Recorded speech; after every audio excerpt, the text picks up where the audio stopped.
Good morning, ladies and gentlemen. I'm Diyah, American presidential candidate. I accepted the job, sight unseen, motivated, then by a single simple, powerful idea that I might play a small part in building a better America. My role took me to some of Chicago's poorest neighborhoods. I joined with pastors and lay people to deal with communities that had been ravaged by planned closings. I saw that the problems people faced weren't simply local in nature, that the decision to close a steel mill was made by distant executives, that the lack of textbooks and computers in school could be traced to the skewed priorities of politicians 1,000 miles away, and that when a child turns to violence, there's a hole in his heart no government could ever fill. It was here in Springfield where I saw all that is American coverage, farmers and teachers, businessmen and laborers, all of them with a story to tell, all of them seeking a seat at the table, all of them clamoring to be heard. I met lasting friendship here, friends that I see in the audience today. It was here we learned to disagree without being disagreeable, that it's possible to compromise so long as you know those principles that can never be compromised, and that so long as we're willing to listen to each other, we can assume the best in people instead of the worst.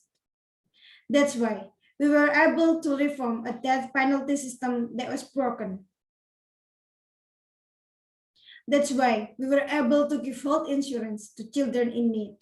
That's why we made the tax system more fair and just for working families. And that's why we passed ethic reforms that the Koenig said could never ever be passed. The genius of our founders is that they designed a system of government that can be changed. And we should take heart because we've changed this country before. And the face of tyranny, a band of patriots proved an empire to its knees. In the face of secession, we unfired the nation and set the captives free. In the face of depression, we put people back to work and lifted millions out of poverty. We welcome immigrants to our shores. We opened railroads to the west. We landed a man on the moon. And we heard a king's call to the let justice roll down like water and righteousness like a mighty stream. Each and every time, a new generation has risen up and done what's needed to be done. Today, we are called once more, and it's time for our generation to answer that call. For that is our unyielding faith, that in the face of impossible odds, people who love their country can change it. That's what Abraham Lincoln understood. He had his doubts, he had his defeats, he had his setbacks. But through his will and his words, he moved a nation and helped free a people. It is because of the million who railed to his cause that we are no longer divided, north and south, slave and free. It is because men and women of every race, from every walk of life, continued to march for freedom long after Lincoln was laid to rest. That today we have the change to face the challenges of this millennium. For the last 6 years, we've been told that our mounting debts don't matter. We've been told that the anxiety Americans feel about rising healthcare and stagnant wage are an illusion. We've been told that climate change is a hoax and that no talk and an ill-conceived war can replace diplomacy and strategy and foresight. And when all else fails, when Katrina happens, or the death toll in Iraq mounts, we've been told that our crises are somebody else's fault. We're distracted from our real failures and told to blame the other party, or gay people, or immigrants. And as people have looked away in disillusionments and frustration, we know what's filled the void.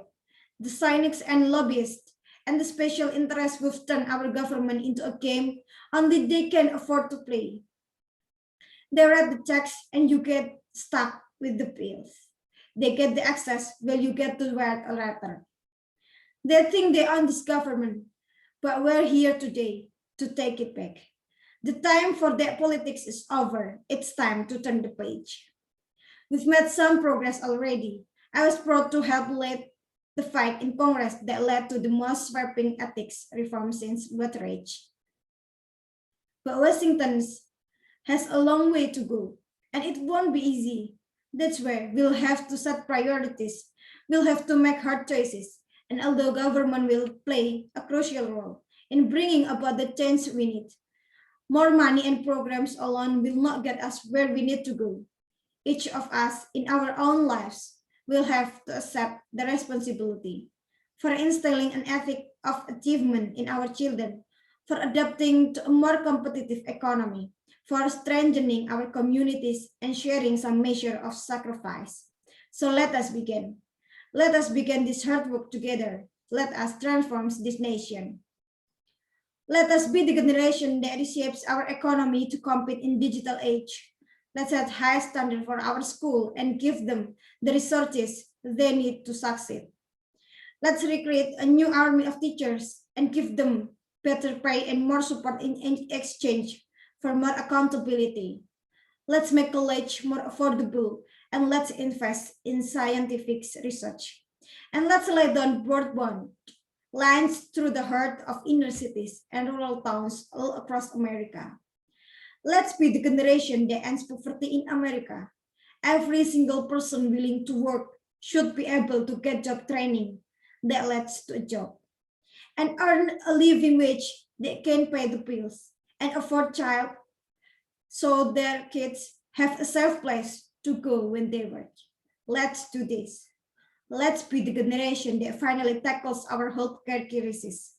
We can control costs by focusing on prevention, by providing better treatment to the chronically ill, and using technology to cut the bureaucracy. Let's be the generation that says right here, right now, that we will have universal healthcare in America by the end of the next president's first term. Let's be the generation that makes future generation proud of what we did here. Thank you for your time.